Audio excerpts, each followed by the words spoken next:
Welcome back to Culz Interviews. Today we're delving into quite a fascinating world and a world that we talk about quite often, and that is the movies. And today we are bringing in some more of the occultism that we've talked a little bit about, as well as some Masonic symbolism. And that's thanks to our guest today, Robert Sullivan. And I'll turn it over to him and let him introduce himself because he has a varied background and seems pretty knowledgeable in quite a bit of different facets of life. So it should be a fun conversation. Well, thank you for having me on the show this evening. It's my pleasure to be here. And just to introduce myself, my name is Robert Sullivan. I'm a 32nd degree Scottish Rite Freemason here in Baltimore, Maryland. And I graduated Gettysburg College with a BA in history. I spent my junior year abroad at Gettysburg at Oxford University at St. Catherine's College, studying European history and philosophy. And it was really over there that I got interested in, the Hermetic influence, the occult influence on modernity, as it were. I went to law school. I took one semester of law, of international law and jurisprudence at Oxford. This was at Trinity College. This was the Michaelmas term of 1995. I went from there to Widener Law School in 1997. It's now changed the name. It's Widener Law School. It's Widener University, but I think it's called the Delaware Law School now. And I graduated that in 2000. I've been admitted to the Maryland bar. I'm on the federal court. I've been practicing law now for the last 23 years. And on the side, I write books about. I've written one book about Freemasonry, about a historical anomaly that's called the Royal Arch of Enoch. I've written 3 books about movie symbolism, cinema symbolism 1, 2, and 3. I also have written, a work of fiction called A Pact with the Devil. Currently, I am retooling some of my earlier works and coming out with some new editions of those. There will be actually a Royal Arch 3rd edition. There will be a Cinema Symbolism 3rd edition, and there will be a Cinema Symbolism 2nd edition, excuse me. And I'm also working on Cinema Symbolism 4 right now. I was actually working on that today. Yeah, and I'm outlining some more fiction as well. So very busy here in Baltimore, but certainly that's a little bit about me. Hey, and busy's always good. Better Yes. to be busy than, twiddling your thumbs, as they say. Yeah, no, and I think at some point we'll definitely have to have you back on. We do what's called like deep dives into movies, and definitely some of the movies that you've brought up are ones that we've talked about doing deep dives on. And so I think that'd be fun to get your Well, look because we have like actors that come on and stuff like that, but to have someone that has more of the symbolism aspect going on. One thing about Freemason, I just want to ask because we do a lot about Masonic lodges, just because usually they're super ornate. Freemason buildings usually are really well done.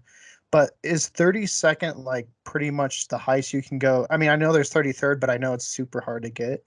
right. This is a source of confusion for many people who are not Freemasons. In Masonry, in order to become a Mason, you have to go through what's called the Blue Lodge.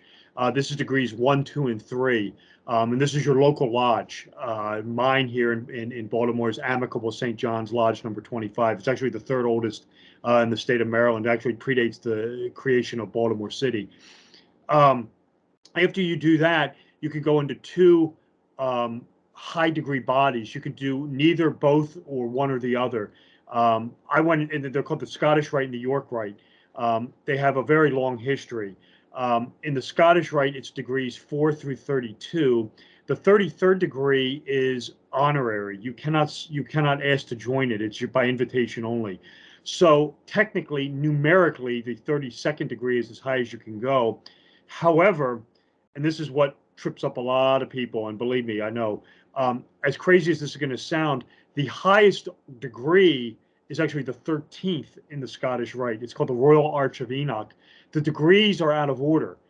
You actually start towards the end, and then it ends, and then degrees 15 towards the end, you actually go back in time. I know it kind of doesn't make sense. It was rearranged by a guy named Albert Pike in the 19th century, but the degree structure of the York Rite is out of order.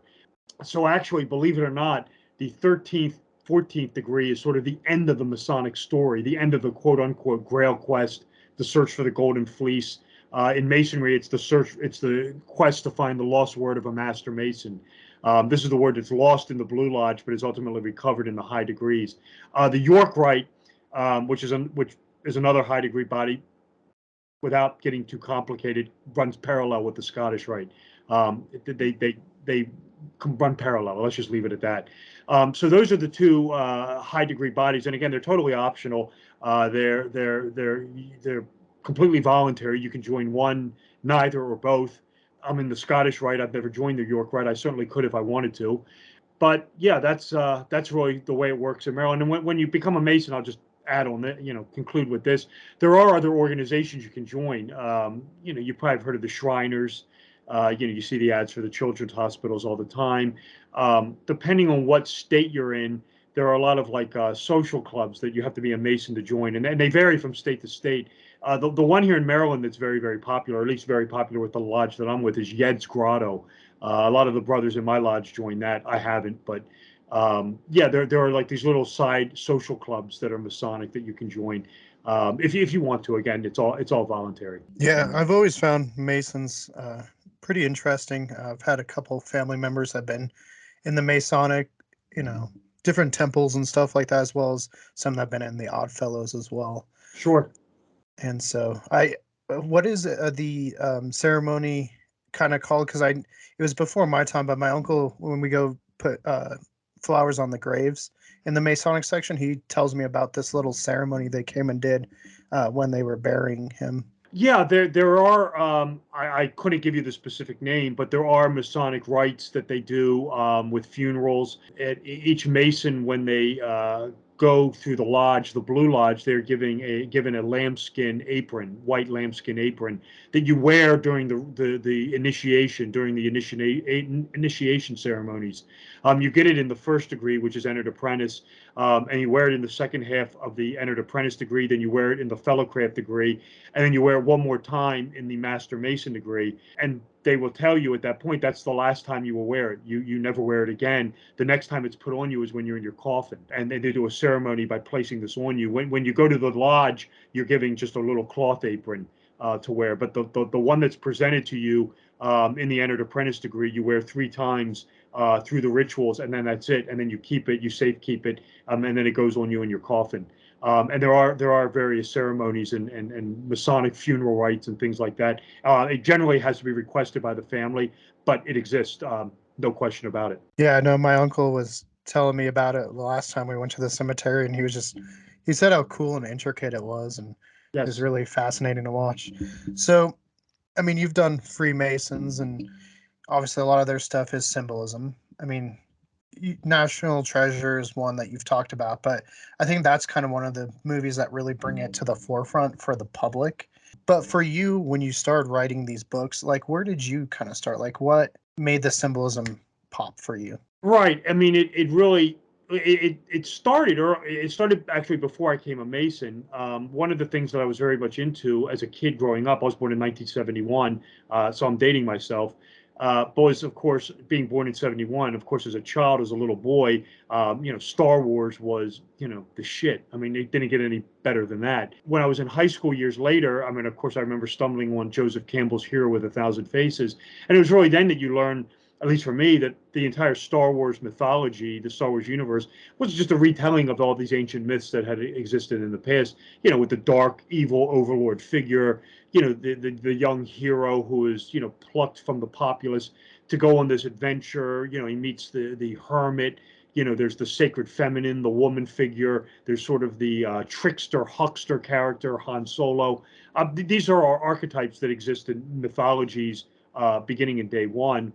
And this very much fascinated me. And this is sort of what kind of prompted my research. And this went on through college. And of course, when I went to Oxford, it really sort of reached a high watermark over there. But then when I got out of college, it was really an opportune time for me because I got out of college in 1995. I actually should have been in the class in 1994, but I took a year off to work in Washington, D.C. But anyway, I graduated Gettysburg, let's say in 1995, and I went to law school in 97. So it was this year off in 1996, which really was the opportunity presented itself for me to join the Masonic Lodge here in Baltimore. Without question, going through the Masonic rituals and understanding it, and really, being, having gone through it, and then reading the works of people like Albert Pike or Manly Palmer Hall or Albert Mackey, it really helped for me shine a light on what I had just gone through and help understand, the meaning of what the Masonic Lodge was about, understand the symbolism, understand why it was using certain symbols. That kind of, really kind of jump started it. And moving forward, you see it in the Masonic Lodge, and then of course the next step is when you're doing the Masonic symbolism, where you're going to start seeing it, in society. Just, whether it be a city template, a college template, a seal, a logo. Why is this here and that there? And you can start to decipher it. And then for me, it had sort of this strange side effect where not only could I then see it, places like that, but then I was started to recognize these very occult, mystical, hermetic themes in, popular culture, namely in movies. Like I said, it goes back to Star Wars. But then, of course, in the late 1990s, I mean, we had this rash of Gnostic movies coming out of Hollywood, whether it be The Matrix or Existenz or Dark City or Fight Club, Donnie Darko, Vanilla Sky. There was just this rash of Gnostic cinema coming out at the turn of the millennium. And you could really identify it. I mean, you could really see, what these movie makers were trying to convey. I mean, at least I could. And then, like you pointed out, you had the National Treasure movie, which is true what you said. I don't dispute it. It brings Masonry to the forefront. I think it's a much superior film than the Da Vinci Code, which was, trending at the time. But the one thing that National Treasure, a lot of people weren't aware of, and you really had to be a Mason to pick up on this, it's actually the retelling of a Masonic ritual. It's the Royal Arch of Enoch high degree ceremonial, literally placed on celluloid. If you're familiar with that ritual, that high degree ritual, that's I mean, that's it. That's the ceremony put on celluloid in the very first National Treasure movie. I mean, everything that goes on in that ceremony appears in that movie. And that's when for me, it's like, really for me, when your eyes really woke, open to this, and it's like, wow. I mean, and when you start really breaking these movies down, I mean, for me, it was, understanding the occult and the hermeticism that was going on. And then when you see it, it really is eye opening. At least it was for me. So yeah, I mean, and like you said, I parlayed 5 books out of it so far. Yeah, and I'm sure there's endless amounts to go because there's so many films. I mean, going back to Star Wars and just retelling, for anyone that hasn't seen it, I would recommend Akira Kurosawa's The Hidden Fortress. And I think anyone that hasn't seen it but goes and watching it will see R2D2 and C3PO were pretty clearly from the sidekicks from there. But yeah, I mean, it's pretty interesting to see like these old like samurai and ritual, like a hero's journey is pretty much what Luke's on, Yeah. and just seeing how it's told in which ways, and pretty much all the stories are similar, but it's about how people tell them, right? Right. I mean, it's the same pretty much mythology that's repackaged. I mean, you'll even find it in Christianity. I mean, it's the Christ figure, the solar archetype is the best way I can describe it. The sun God man. I mean, you can call this figure Luke Skywalker. I mean, it's Frodo Baggins. It's Neo Anderson. It's who's some of the other ones? Um, Harry Potter fits this template. I mean, and you see the same thing going on in all these. I mean, what do they all have in common? I mean, it's this commonplace person, usually starting as an adolescent, who is just, for whatever reason, plucked from the general population to go on this magical adventure to defeat some villainous, dark, evil overlord, as it were. It's almost the James Bond stories. They run parallel with this. It's the Bond villain, the Bond girl. You'll find this in those movies I just mentioned. Whether Dune is another one, Frank Herbert. You'll find the sacred feminine in there. You have the Hermes, the wizard figure, the Hermes Trismegistus archetype, Gandalf, Obi-Wan Kenobi, Dumbledore. I mean, they all look alike. I mean, they don't even, I mean, it's the graybeard figure, the guy who has all the information, only doles it out in piecemeal. I mean, you look at those 3 characters. I mean, it's the exact same thing. I mean, again, it's archetypal. It's a very long story as to where this stuff comes from. I could get into it, at least from the Hermetic view of it, but this is something I'm actually delving into in the fourth movie book. Yeah, I mean, it's there, and it's psychology, and it's embedded in our psyche. It's part of our subconscious minds, and I think that's why it's so appealing. And without question, these magicians in Tinseltown are fully aware of this. That is irrefutable. Yeah, I mean, and you see it in today's cinema pretty openly. I mean, some of it's like pretty, I don't know, it's not as like dark or anything, but like in comic book movies, they'll put in numbers and stuff on license plates that refer to like comic books that the characters first appeared in and stuff. But like going to a central figure perhaps is Stanley Kubrick, who even went so far as making a Secret Society movie in Eyes Wide Shut, which is a great film. I mean, all of Kubrick's films are really good. But I mean, we live close to the Stanley Hotel, Sure. and there's a lot of twinning going on in the Stanley movie or the Shining movie. Famously, that Stephen King was not a fan of the Kubrick film. But do you want to go in more like the twins and kind of what that means? Sure. I mean, yeah. I mean, you will find numbers in movies. I mean, sometimes you're right. It just can be an innocuous Easter egg. An Easter egg. Sometimes they have much more deeper meaning than that, and sometimes they can homage other things. That's irrefutable. Yeah. I mean, Kubrick is one of these grand masters, as it were, when it comes to using symbolism and hidden themes and things like that. I mean, he's one of many. You could throw David Lynch in, Alfred Hitchcock, Aronofsky, Aaron Ariaster, excuse me, William Friedkin.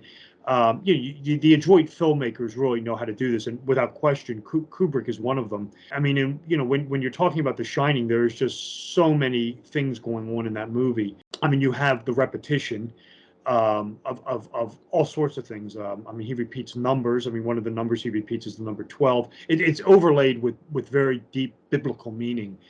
He does a very good job of trying to invest it with the idea of light versus dark, good versus evil. He turns to the Bible to do that. Where he's trying to invest Jack Torrance, as sort of this very diabolical figure. And the one thing that he really is obsessed upon is repetition.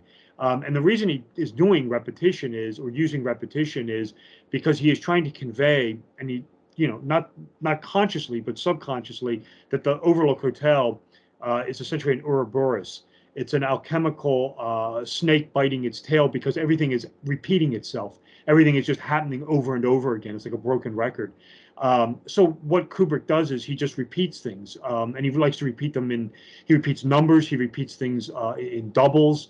I mean, you have, I'm just trying to think off the top of my head. I mean, for example, when Jack is driving to the hotel at the very beginning, I mean, he passed four cars, two are moving, two are stationary.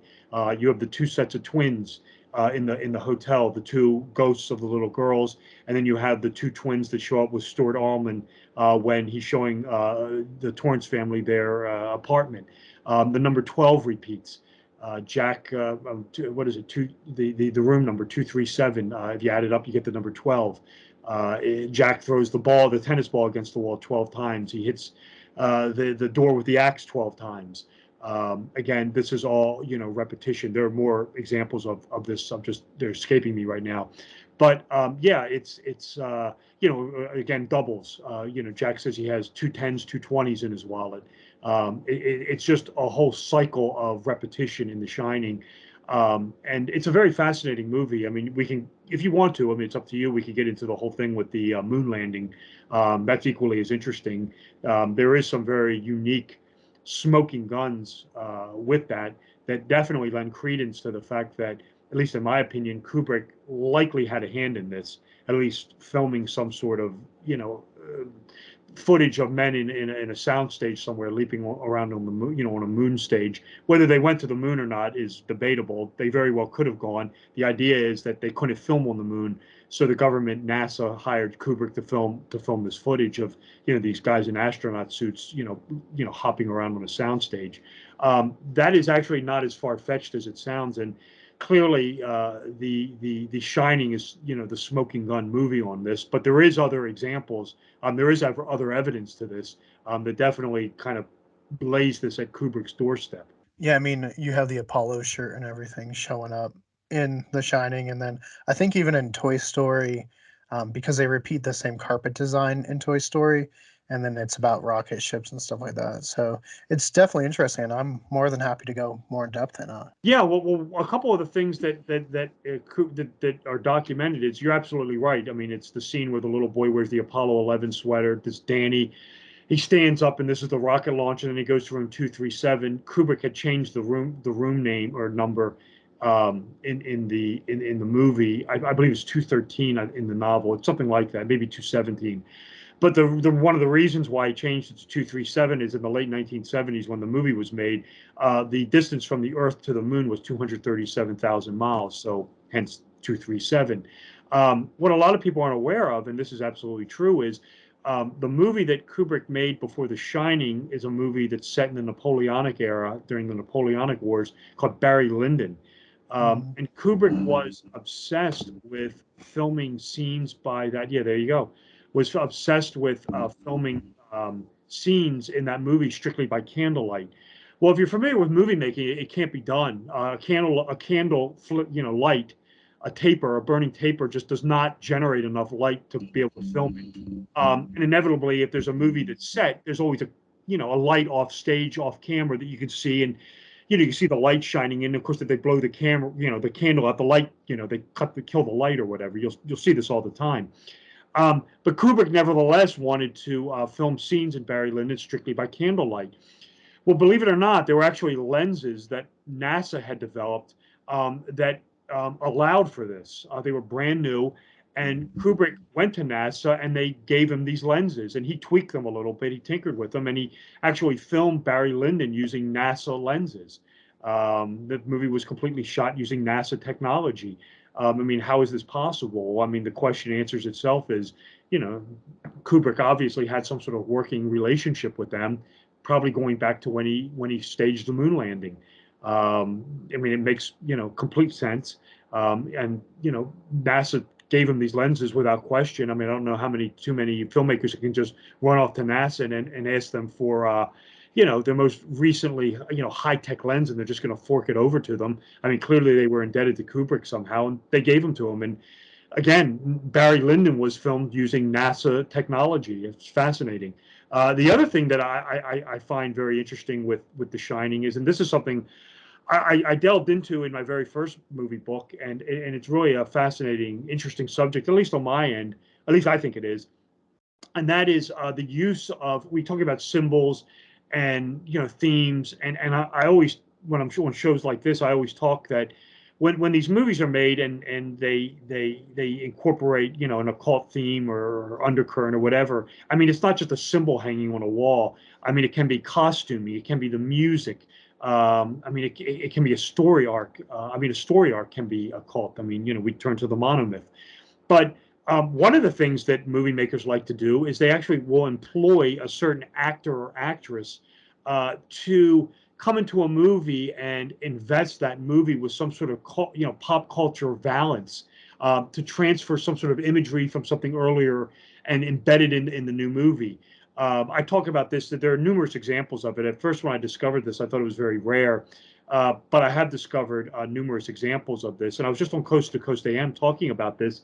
And I'll bring it up here because it's one of the most interesting ones is, and this ties into the whole thing with the fake moon landing, or at least with not fake moon landing, but with Kubrick filming the footage. And we know that The Shining came out, I believe it was in 1980. A mere 9 years earlier, in 1971, there was a James Bond movie released called Diamonds Are Forever. This is the last canonical James Bond movie that starred Sean Connery as 007. Connery would play Bond again in the 1980s in Never Say Never, but that's not canon. And this was 1971, Diamonds Are Forever. And if you've ever seen the movie, there's a scene in it where James Bond breaks into a Nevada secret government facility, which is obviously supposed to be Area 51. And he's snooping around, and he actually winds up in a studio where they're faking the moon landing. They're filming the astronauts leaping around, and he kind of leaps around. He's running away from the guards, and he winds up in a lunar vehicle, and he escapes with that. But anyway, it's clear that they are filming or staging this phony moon landing in this top secret government lab out in the Nevada desert, which again is obviously supposed to be Area 51. And it begs the question now, does Kubrick homage or pay tribute to James Bond in The Shining, as clearly one would think he would, after Diamonds Are Forever came out? And if you watch The Shining as many times as I have, the answer seems to be no. But the answer is he actually does, and he does this by using a certain actor in the movie. And believe it or not, and this was news to me, and again, I recently discovered this. Sean Connery was actually not the first actor to play James Bond. The first actor to play James Bond was actually Barry Nelson, of all things. In 1954, he was on a television show called Climax, which was a live TV television program, and they actually put on a television production of Casino Royale. And Barry Nelson played none other than 007. And of course, if you're familiar with The Shining, and if you're a fan of The Shining, you will know that Barry Nelson plays Stuart Ullman.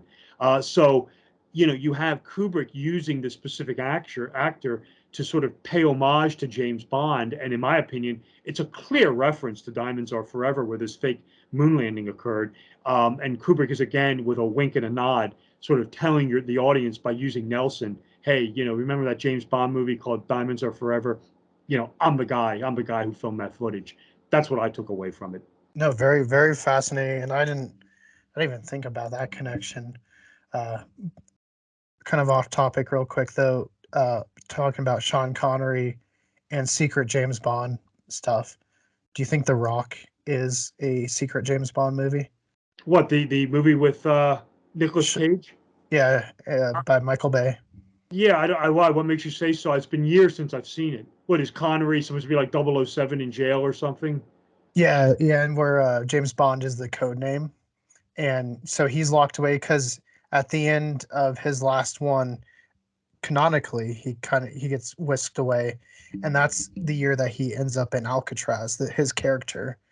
Oh, It's an okay. interesting one. Yeah, if you watch it from that lens, I don't know. I'm sure you'd pick up on it I'd as have to well. I'd have to go back and look at it, but yeah, I mean, I've seen the movie, but it's been years since I've seen it. But yeah, I mean, maybe maybe they were paying homage to James Bond. Certainly possible. Sam, I'll let you kick in for a little bit just so I can give my voice a rest. I'm curious because I heard Barbara wanted you to look into the Avatar. Have you had a chance to look into the avatars or the No, Avatar and its meaning? no, I've never seen those. I haven't seen those Okay, movies. fair. Yeah, I was just curious because I know she kind of wanted you to look into that at one point, when you were on the Nightlight.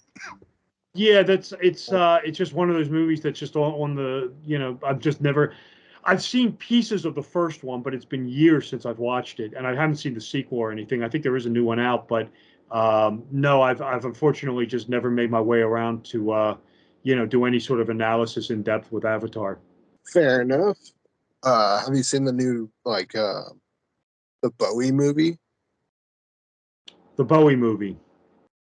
Yeah, Uh, Bowie's M- Moon Age Daydream. yeah, No, no, Moon Age Staging.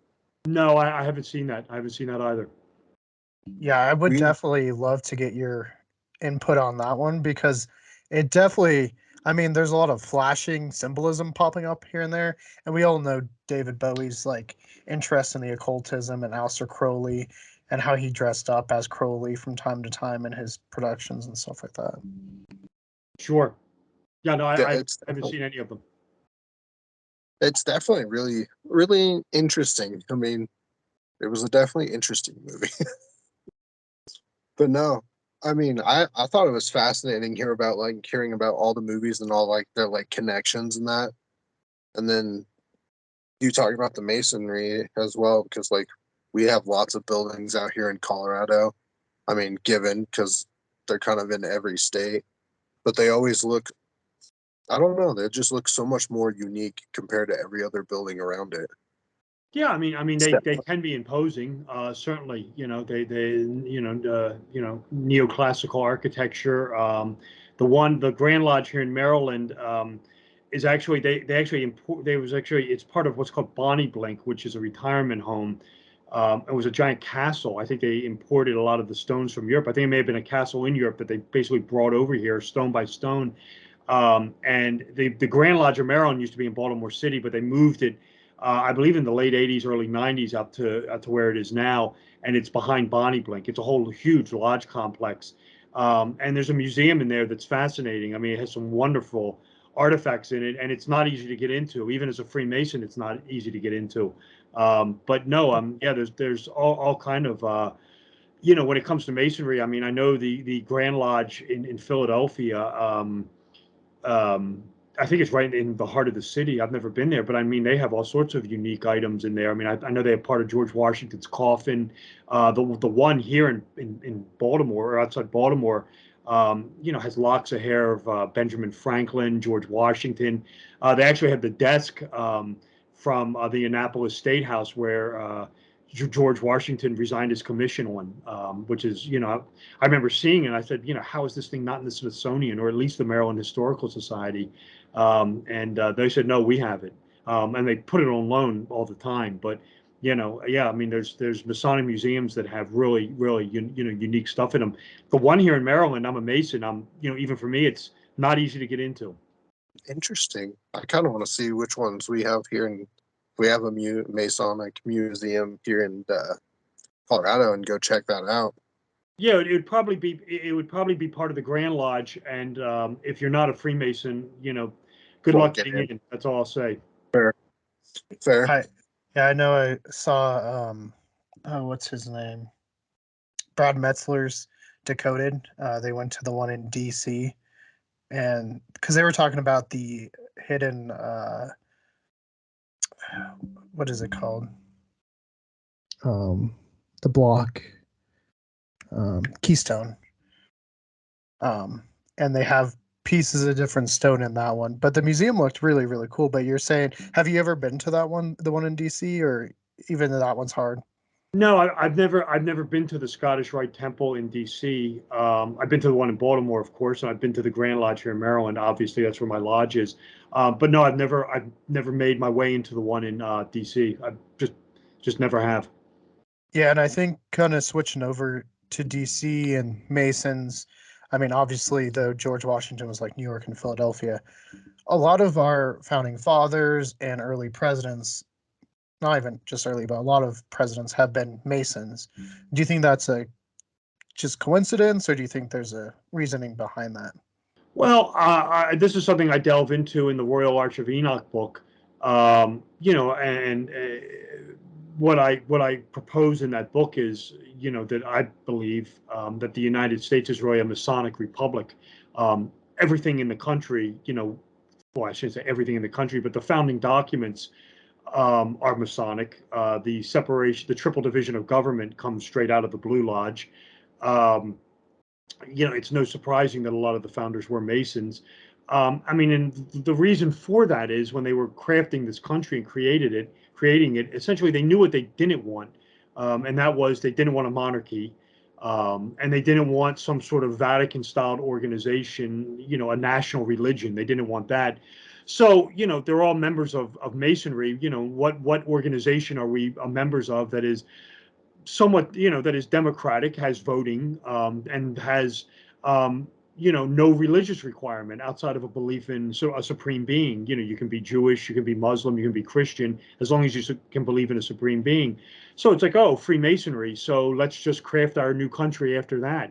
And that's essentially what they did. I mean, a lot of the chief tenets that, went into the building of this nation come right out of the Blue Lodge, the constitutions of the Freemasons. I mean, whether it be the separation of church and state, the triple division of government, these are all coming straight out of the world of Freemasonry. And again, when you examine it as much as I have, I mean, you get into the, street designs, the city templates. I mean, whether it be the colleges, the universities, especially in the early days of this country, you will find Masonic fingerprints just all over the place, and they exist to this day. I mean, they're still there. You could still find them. And again, a lot of people view this as this overarching evidence of this vast conspiracy going on, where it's really just symbols of a fraternal order that these guys were modeling the country around. And yeah, I mean, a lot of the presidents, not all of them, I think it's about 14 were Masons. Masonry was very powerful in the early days of the country, in the early days of the Republic. Unfortunately, or fortunately, depending on who you want to talk to, a lot of the power was undercut in the 1820s by something known as the William Morgan Affair, where Masonry pretty much all but went out of business. Huge backlash against it. And it survives, but it kind of survived through the 19th century up through the 20th century by sort of exercising out any sort of occult or hermetic aspects. It just reemerges as a sort of a fraternal order that helps widows and orphans. But it was really sort of at the turn of the century, or excuse me, at the millennium, that there was this renewed interest, in Masonry and the esoteric side of it.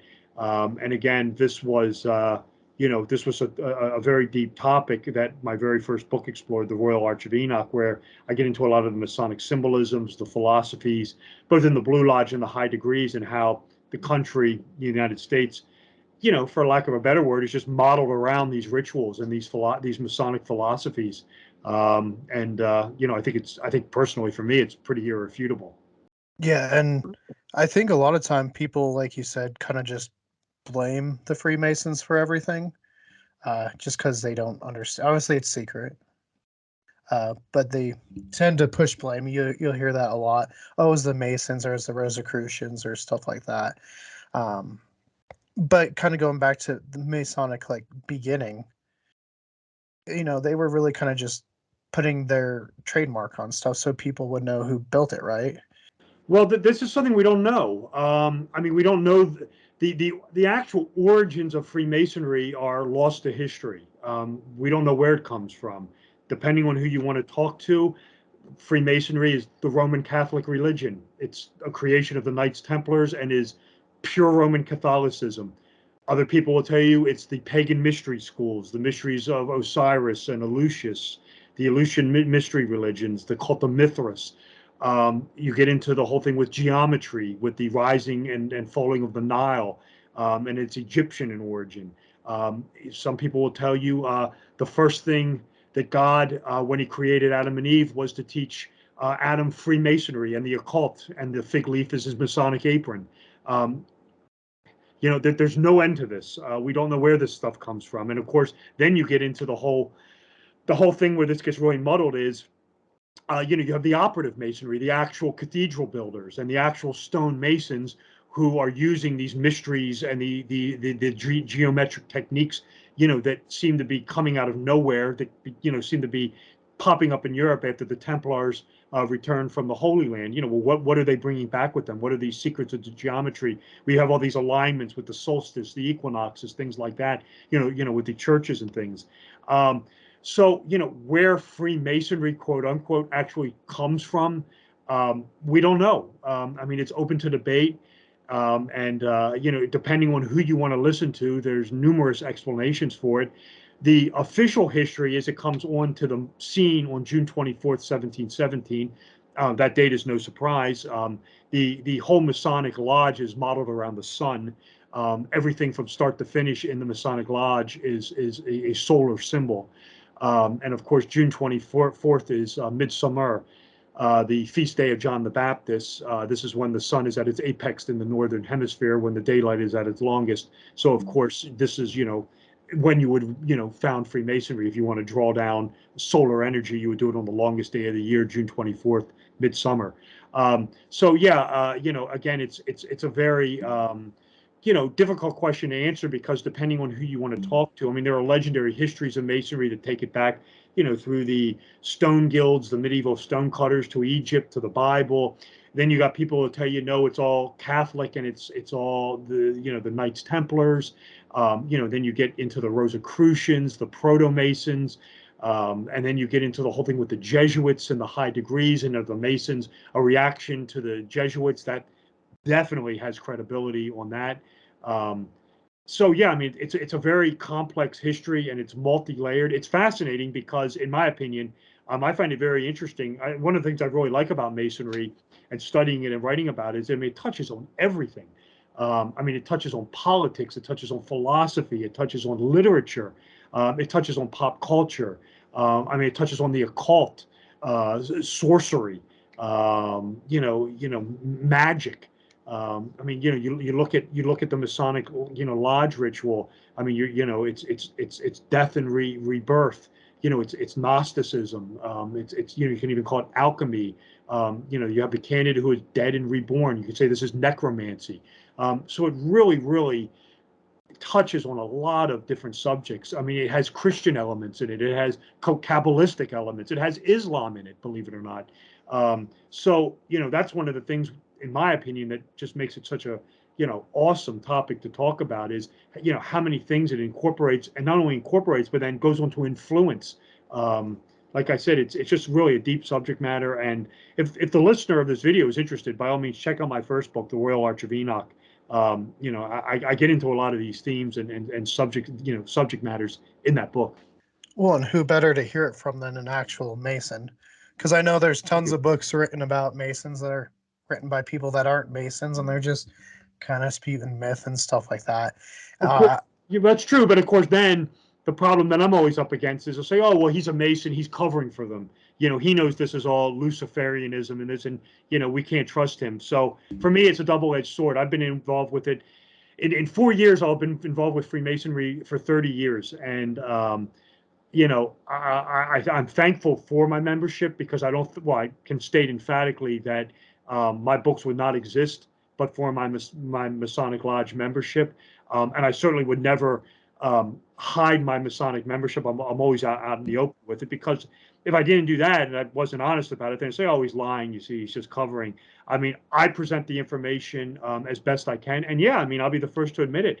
I mean, there is some conspiracy with it. I mean, no question about it. Groups like the Illuminati, Skull and Bones. I talk about these. I mean, and there is definitely up until certain points in time. I mean, there is an actual Masonic conspiracy working inside the United States government. You could actually call, and I don't think it's a stretch at all. I mean, you could actually in the very beginning of this country, we'll say from like 1784 up until about 1825, 1830, you had the Royal Arch Masons under the aegis of DeWitt Clinton, essentially running the country behind the scenes. I mean, you can actually say, in my opinion, that this was your first deep state, as it were, was the Royal Arch Mason coterie run by DeWitt Clinton. I mean, these were the guys who were running the show, completely behind the scenes. Yeah, and you bring up like different like conspiracies, like as far as one is like they believe you have to believe in just Christianity, or like you said, people think it's Luciferian. But that's not the case, is it? Well, in order to join the Masonic Lodge, you have to believe in a supreme being. There is no Christian element in it. Well, I take that back. There are Christian elements in it, but it's not outwardly Christian. Well, for example, and what I mean to say is, I mean, in the third degree ritual, the candidate undergoes a death and resurrection. This is, of course, you could say is Christian. It's, Jesus Christ. But of course, we know that the dying and resurrected Sun God man predates Christianity. It's really a retelling of the Osirian mystery religion with the death of Osiris, the resurrection of his wife by his wife Isis, who possessed the secret name of God. That's really what it's more alluding to. But no, I mean, you can definitely see Judaic, Hebraic, Christian elements in this. I mean, the ritual centers around the building of Solomon's temple. And again, to join the lodge, you have to believe in a supreme being. You don't have to be a Christian per se. You don't have to be Jewish or Muslim. Just as long as you believe in a God, Godhead, a supreme being. The word that's used in Masonry, you probably have heard this term before, is the great architect of the universe. That's the term that's commonly thrown around in the lodge. As long as you believe in God, you can join. You can be a deist. Atheists and agnostics are excluded. Technically, you could lie and trick your way in, but my response to that has always been, if you truly are an atheist and you truly are agnostic, you'd probably have no interest in joining a Masonic lodge anyhow. So, it's an organization that just incorporates so many different elements, whether it be mystical Christianity or Judaism or Islam or Gnosticism, Rosicrucianism. Yeah, I mean, you'll find all this in the Masonic Lodge. Yeah, and then the other big one is like the Illuminati. But how really prevalent are they today? Like, is it a big thing, or are they still a lot smaller than the Freemasons? Right. I mean, the term Illuminati to me, when you say that term to me, I immediately go back to the Adam Weishaupt, 1776 organization that, by all accounts, is defunct. Um, you will find in the early days of the Republic here in the United States that there was an Illuminati group running the country, and it's the Royal Archmasons. You may have heard this term before, um, and it's an appropriate term. You may have heard it. It's the Colombian Illuminati. This is the American version. The guy who ran it is this guy named DeWitt Clinton, who has been completely erased from the history books of this country. He's a former mayor of New York City. He's the former governor of New York State. He's a incredibly important Royal Archmason, and he is the guy essentially running the country behind the scenes up until the 1820s. He dedicated the Erie Canal under in a Royal Arch Masonic ceremony. Very influential character. Um, the Weishaupt cabal of the Illuminati is, I mean, defunct. Um, you know, at the latest, probably like in the early 19th century. The um, in the 1820s in the United States, you had the William Morgan affair, where this guy named William Morgan threatened to expose the secrets of Masonry. He was abducted. He was taken over the Canadian line by the Masons, and he was never seen again, um, presumably murdered. The Edgar Allan Poe story, the Cast of Amontillado, is about this. And there was this huge Masonic backlash in the country, and Masonry was all but put out of existence. As a result of this anti-Masonry, a guy named William Huntington Russell decides to sort of create this new Masonic Illuminati system in the United States. And he founds it at Yale University. This is in complete reaction to the anti-Masonry. He says, well, we're going to do our own Freemason. We're going to fuse Masonry with this German group called the Illuminati, and we're going to call it Skull and Bones, the Order of Death.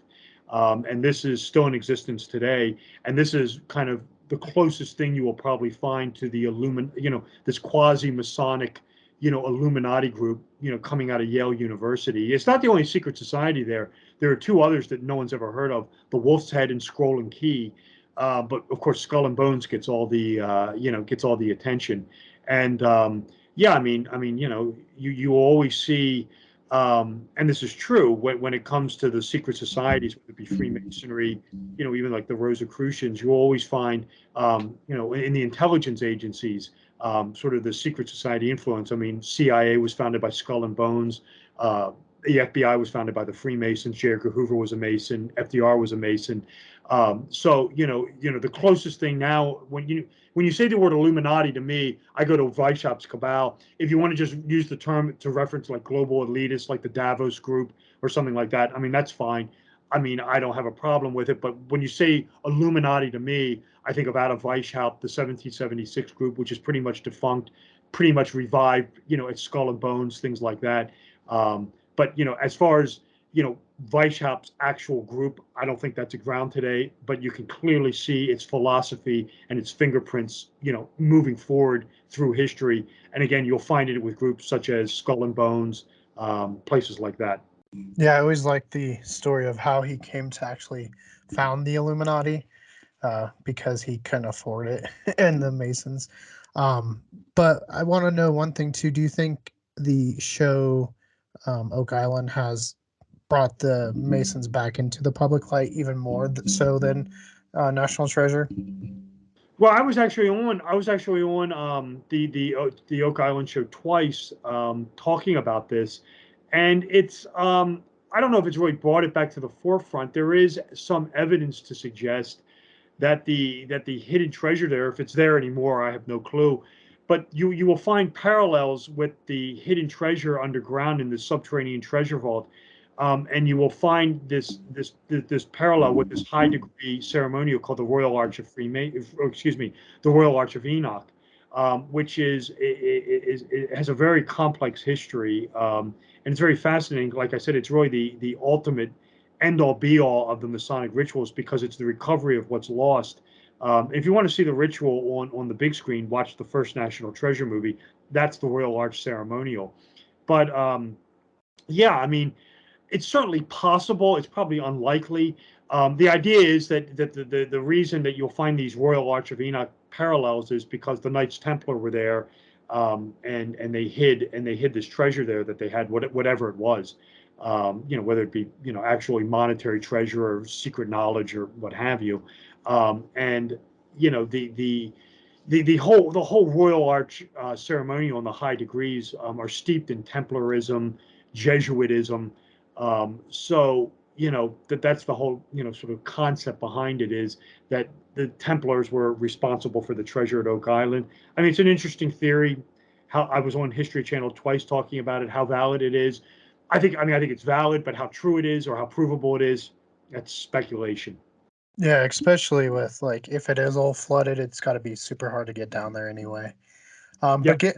get into your books, because like we talked a little bit earlier, there's millions of movies out there.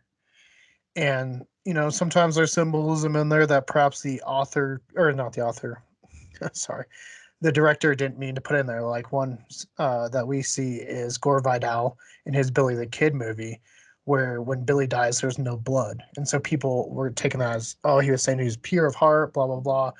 But Gore Vidal was like, no, we just forgot, the squibs that day.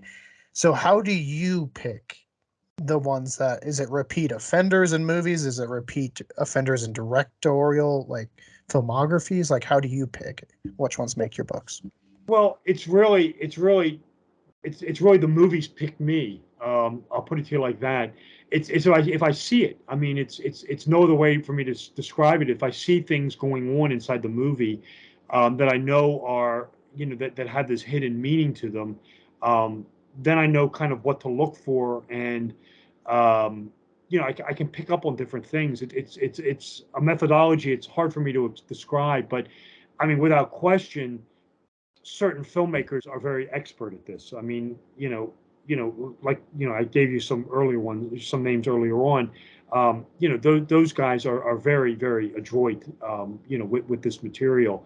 Um, you know, and the good ones, like Kubrick, they don't use the same thing over and over again. So, for example, we were talking about The Shining earlier. He uses repetition, but he uses something completely different in in Eyes Wide Shut. He uses symbolism and themes, but it's different than in The Shining.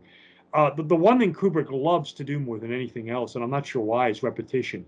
If you're familiar with this old occult mnemonic device called the art of memory, I guess Kubrick must have been familiar with this, or at least heard about it at some point in time. Repetition is one of the key components of memory. Prior to the invention of the printing press, was repetition, and Kubrick just seems to have fallen in love with repetition. He just doesn't seem to even be able to help himself. I mean, even in movies like Full Metal Jacket, when he ends he repeats things in that. When he ends the Paris Island section at the very beginning, this is when Gomer Pyle shoots himself. If you remember, Hartman comes into the head, and he says something to the effect of, what is this Mickey Mouse shit going on in here? And of course, that's the end of the Paris Island section. And then you get to the second half of the movie, which is in Vietnam. And of course, that ends. And how does that end? Well, it goes right back to the ending of the first part where they're singing the Mickey Mouse theme, walking along. So Kubrick just loves to screw around with repetition. But then when you get to Eyes Wide Shut, he uses different techniques. I like that. I mean, that to me is the hallmarks of a master. So for me, when I analyze a movie, it's is there something going on in the movie that sort of piques my curiosity, that tips me off to this? It can be any numerous things, and then I may be able to develop a theme or find the theme that's going on, and I take it from there. So some movies. Are overloaded with things. The Matrix movie, the last Batman movie with Robert Pattinson was the Bible, was the Book of Revelation on screen. So some movies are overloaded. Some movies I like very much, but have very little going on in it. Quentin Tarantino, Reservoir Dogs, fantastic movie, one of my favorites, but I've watched it numerous times and I couldn't find anything worth writing about in it. But I still think it's a great movie. So for me, it's, the movie really sort of finds me. I don't really find the movie. Yeah, Reservoir Dogs, one of my favorite as Oh, of well. course. fantastic film. And I know one of the directors we're about to dive into is Darren Aronofsky. Oh, Uh, sure. just because we're comparing one of his films, Black Swan, to another film, Whiplash, because they have very similar themes but very different outcomes for the main person. And throughout his filmography, you see it a lot. Pi is another big one, which has that religious like undertone to it throughout. I mean, obviously, he's saying that Pi is going to give you like the name of the Lord, and then you see stuff in the Fountain and even in the Wrestler, and then of course Noah and stuff like that. But Black Swan has a really fascinating Easter egg that I know you found. And do you want to talk about that? Well, yeah, you missed, and you left out the granddaddy of them all, Mother. That's the Oh, most the symbolic one of them all. I have Uh, not seen Mother, so oh, that smokes all the other ones. That one does. Well, before we get into Black Swan, there's countless Easter eggs in that one. So you're going to have to tip me off to which one you're talking about. February 12th. Oh, okay, yeah, this is Winona Ryder. Yeah, this is a great one. Um, Sure. This is one of those little tip-offs where you'll know when you see this, you'll know that okay, now I'm into the realm of a filmmaker who really is trying to tell me something here. And this is a great one. This is probably one of my all-time favorites. In Black Swan, when Nina, this is Natalie Portman, is going in. This is near the beginning of the movie when she's going into the the ballet company in New York. She's going in and there's this giant poster on the side of the wall advertising the ballet featuring Winona Ryder. Beth McIntyre. This is the Winona Ryder character, and this is this is you know Natalie Portman is going to be her replacement. But at any rate, on the date of um, there's a date on the Winona Ryder poster of February 12th. And that date is completely intentional. The February 12th reference the February 12th date is referencing a Russian ballerina named Anna Pavlova, and she created this ballet off of Swan Lake called the Dying Swan, and of course this is exactly what Winona Ryder's character movie is the Dying Swan. She is the Swan Queen who is being forced into retirement, only to be replaced by Natalie Portman. So I mean, this is a great Easter egg evoking Anna Pavlova, this Russian ballerina, the Dying Swan, and of course, this is why Winona Ryder is featured on the poster with the February 12th date. Is because Winona Ryder is literally the Dying Swan. She's a retiring Swan Queen, and she actually tries to kill herself in the movie. If you remember, she jumps in front of a car. But if you think this is a stretch, it's not at all. If you watch the movie, pay attention to the closing credits because Winona Ryder is actually credited as the Dying Swan. And again, this is a total Easter egg, a reference to Anna Pavlova, this Russian ballerina. And when you see something like that, at least when I see something like that, that's when I know that I'm dealing with a grand master and that this movie is going to be overwrought with little hermetic occult undercurrents, Easter eggs, call them what you will. And boy, oh boy, Black Swan is one of them. I mean, there's loads going on in that movie. It's a great film anyway, but yeah, I mean, just lots going on in that movie. Very psychological, very alchemical. I mean, we have all the elements of alchemy present. I mean, that's one of those movies that's like, really, really alchemical. And what I mean by that is when I say alchemical, I'm not talking about turning base metal into gold.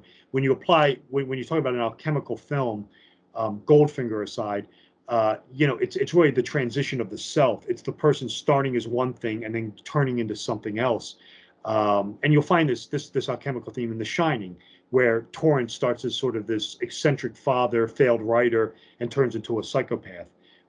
Natalie Portman, Nina Sayers sort of starts off as this timid ballerina and winds up turning into this seductive demon bird creature at the end of the thing.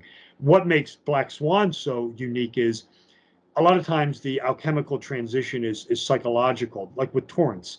I mean, it's just a psychological change. He becomes insane by the end of the movie. He's an axe wielding maniac. the Natalie Portman movie, the change is not only psychological, it's physical. I mean, she actually turns into a damn bird. So that's really fascinating. I mean, that's completely alchemical. So yeah, lots going on in Black Swan. I absolutely love that movie. I haven't seen it in a while, but yeah, that's one that's just, again, one of those movies that there's a string of movies out there that it seems like every time I watch it, I see something new in it. Black Swan is one of them. I know the next time I watch it, whenever that will be, I'll probably pick up on something new.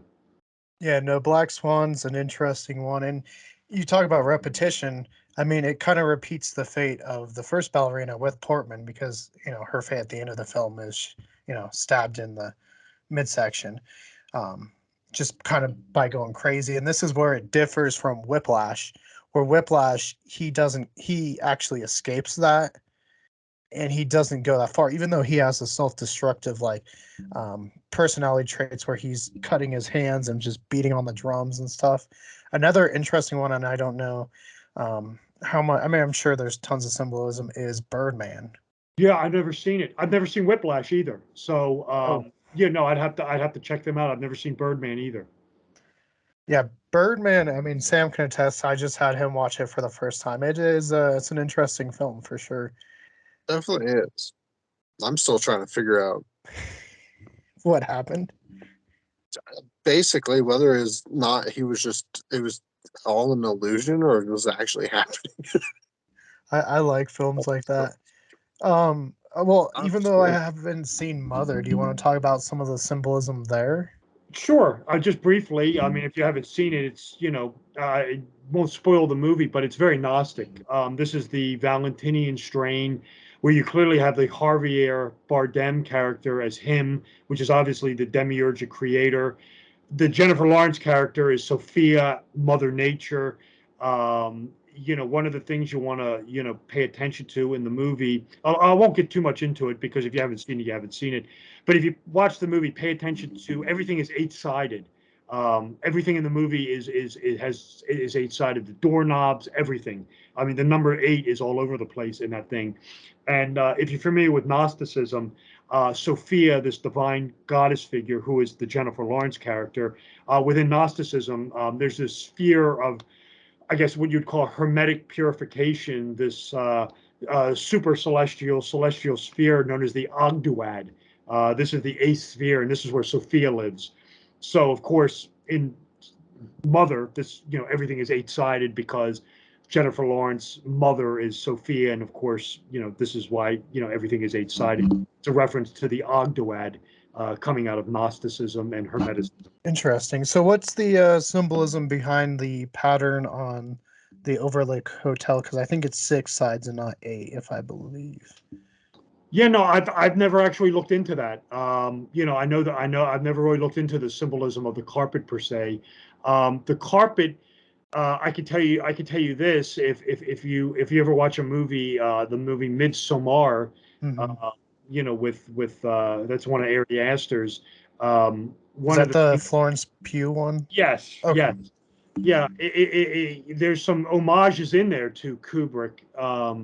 Namely when he's filming the scene of them arriving at the very at the commune at the beginning. That's he films it upward looking down, and that's obviously meant to conjure The Shining.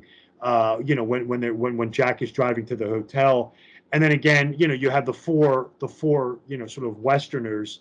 The Americans. They're Hmm. going to the Harga, which is the death cult, the Viking death cult, sun worshipping death cult.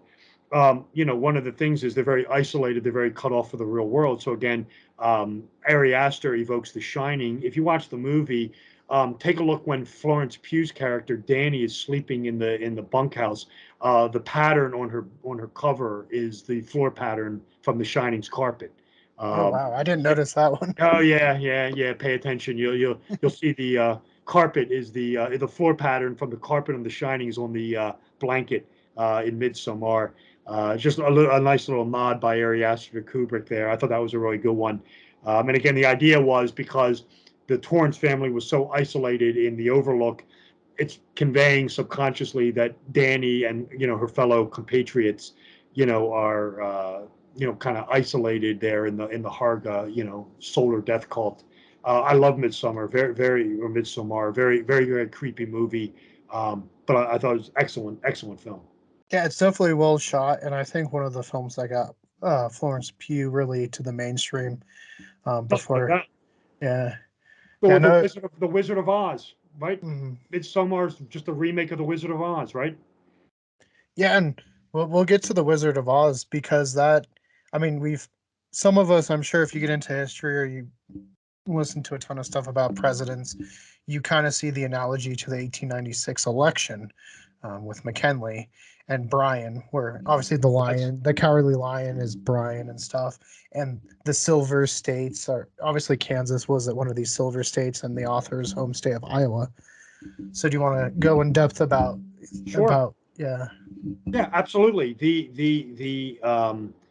The Wizard of Oz, L. Frank Baum, he's the guy who wrote it. He was involved with Madame Blavatsky's Theosophy movement. So you have this Gnostic theme going on. The one thing I love about the Wizard of Oz is it's multi-layered. Anytime you can deal with a movie that's multi-layered, that really that really it heightens my interest in it. Midsommar is one. I'll tie that in a minute. But Wizard of Oz, you really have three levels going on. You have the one just on the surface that's a adventure about this little girl who gets whisked away to this magical land, has an adventure, then goes home. Story over. That's kind of your exoteric explanation.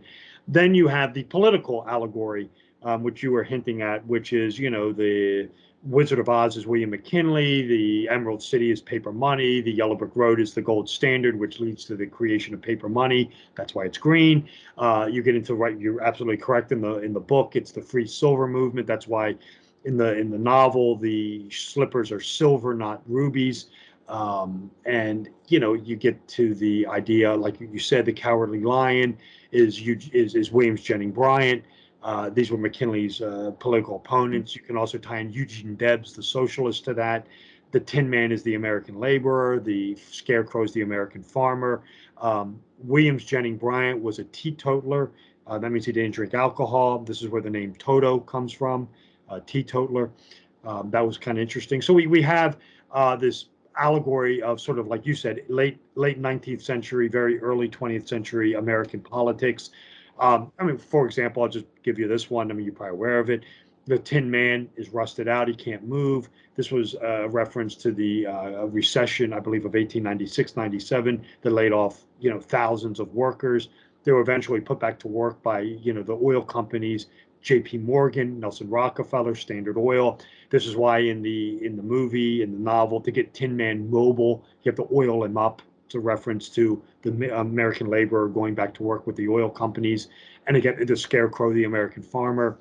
So we have that whole allegory going on, and then of course, you have the occult, hermetic, Gnostic allegory, symbolism, metaphor, where Dorothy is whisked away. It's a remake. It's a retelling of Alice in Wonderland, except Alice goes underground. Dorothy goes to the magical land. You have the Wizard of Oz as the demiurgic false messiah, the golden path of religions, Christianity, Islam, Judaism, which lead to the false messiah. These are all teachings of Madame Blavatsky.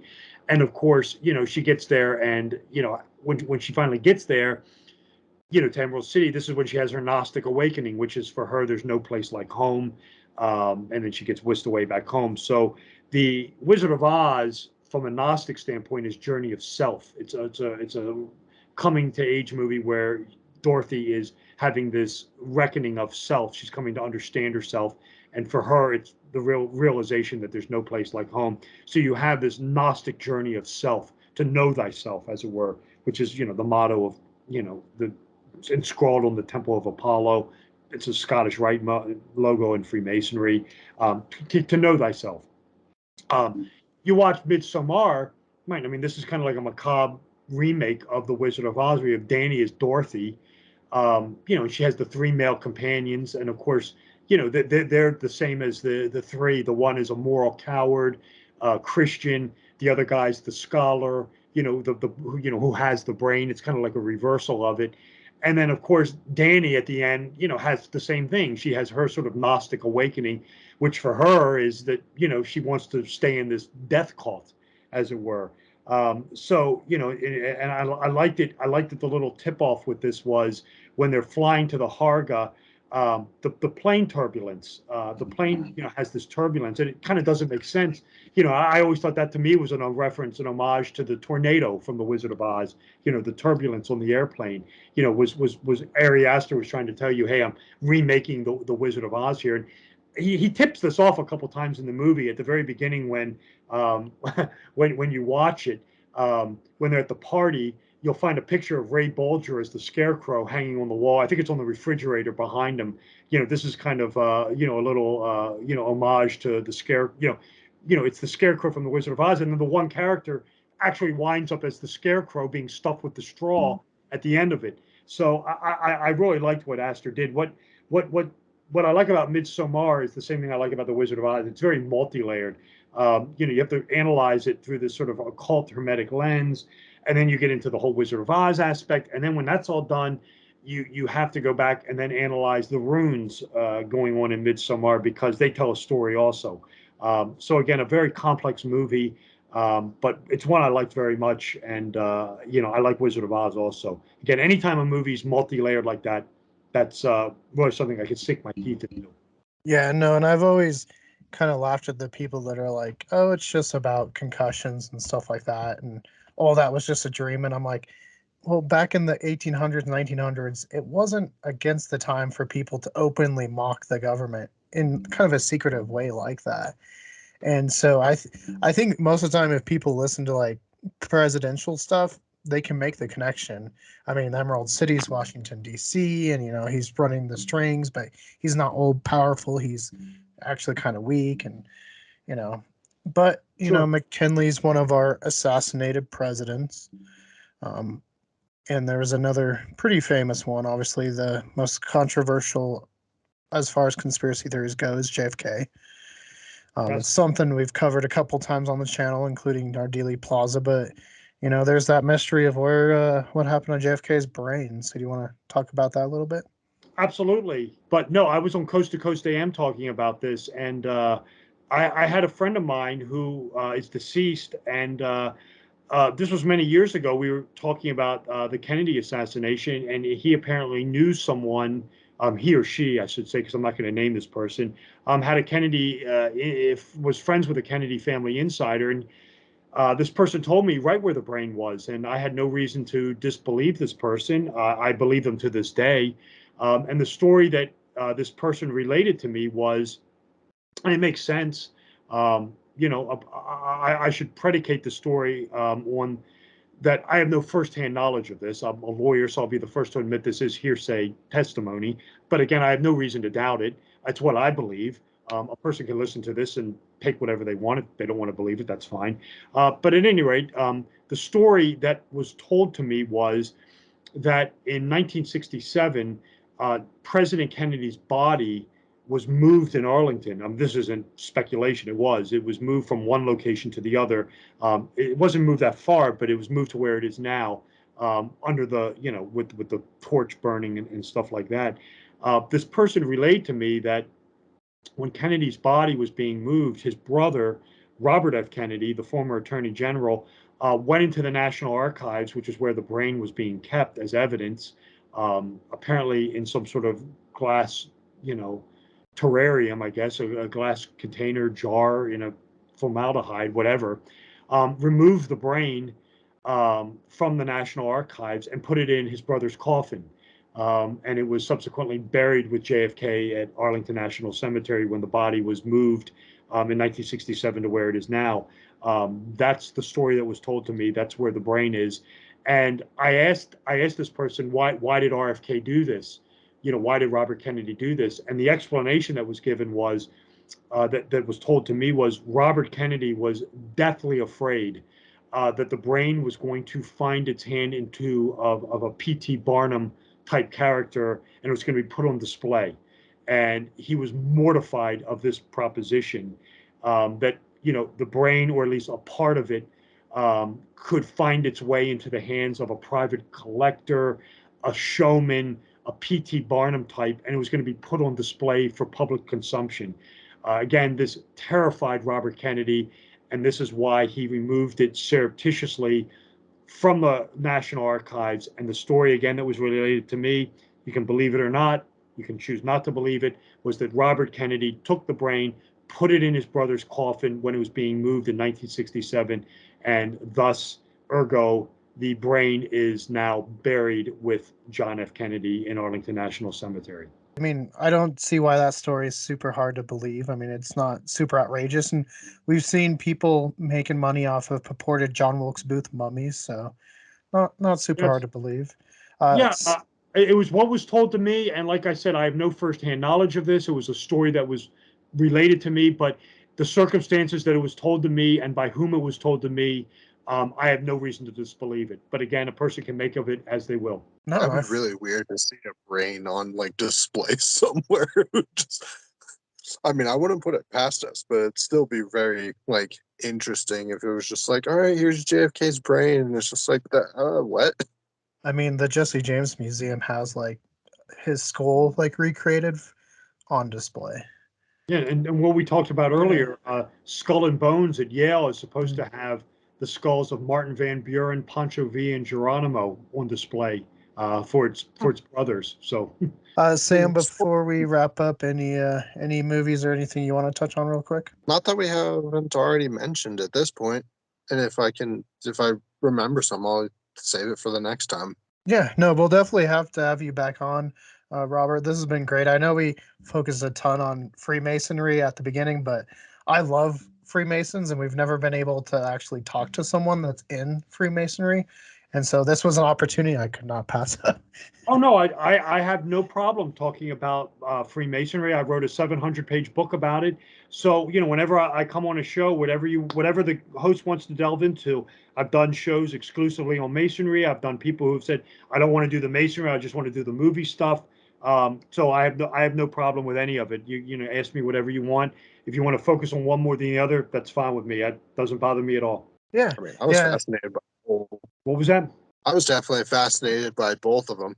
Oh, okay. Yeah, no, I find both of them, like I said, interesting subject matters. I am a Freemason, and anytime someone wants to talk to me about masonry, movies, both, whatever, it's fine with me. yeah. No, and I think besides just having you come back on for an interview, we'll have to have you back on for some deep dives, where we look at some of these movies like really in depth. Because it's just been us, some actors, some musicians, like we did Whiplash, really in depth. But I think it'd be really good to get your take on that. But like you said, you've written, is it 5 books now? Well, I've written 5 books. I've got the one book on Freemasonry. I got 3 movie books. I got one work of fiction. So yes, 5 books are out. Yeah, and where can people find these? Sure. Well, for starters, thank you for having me on Culz Paranormal. It was my pleasure to be here. And again, anytime you want to do this again, I'll be my pleasure. My books are available on all the major online outlets: Amazon, Barnes and Noble, Books a Million. You can find me on the internet. My website is my name. My name is Robert W. Sullivan the Fourth, so it's www.robertwsullivan, the letter I, the letter V for the fourth, IV.com. There's links on my website to purchase the books on Amazon, Apple, Barnes and Noble. There's information about me. There's podcasts that I've been on. I'm sure when this one gets posted, that won't. I have no doubt I'll put it on my website. I'll put it in my blog. So yeah, my go to my website. There's, like I said, it's a very easy site to navigate. There's links to buy the books. Alternatively, you can just go to Amazon, type in the name of the book, Cinema Symbolism, Royal Arch, Pact with the Devil. You'll get the hit for it. And again, my books are available in print edition or the ebook. Pick or choose. And again, they're very easy to find. They're available on all the major online retailers. They're not going out of print. www.robertwsullivaniv.com. Again, there's links there to purchase the books, information about me, information about shows I'll be coming up on. So you can go there, check it out. Again, www.robertwsullivaniv.com. And Awesome. I'll make sure to put them in description below for anyone too. If you just want to check out the description below, you'll find links to all of them. And I know in the future we're planning already on doing some reviews on your different books, and just talking about the different movies. But yeah, no, this was great. Thank you so much. Like I said, we've been wanting to talk about Freemasons. That was such a fascinating topic. And then obviously the movies, The Shining, all that, super big for us too. So thank you so much for taking time out of your day to come talk with us. Yeah, I'll definitely have to look more into the movies and see what I can find now at this point. Thank you guys for having me on. Like I said, it was my pleasure to be here this evening, and maybe 4 6 months we'll do it all over again, and we can do Freemasonry, we can do the movies. Either one is fine with me. Awesome. Yeah, we'll definitely have you on here in the future. And yeah, no, it's been great. And thank you. And you have a wonderful night. Thank you. Once again, Sam and I want to give a big thank you to Robert for joining us today and really discussing a topic that we've really been wanting to talk about for a long time and just haven't had the expertise to talk about. So this was super fun. We hope you all enjoyed it, and we hope you all are into the description below to check out those links and help support him. Now, if you want to see more Culz interviews, though, make sure to click that link to your left. For more about Culz Paranormal, click that link to your right. And don't forget to hit that like and give us a subscribe. And let us know, what movie today intrigued you the most about its possible Masonic connections?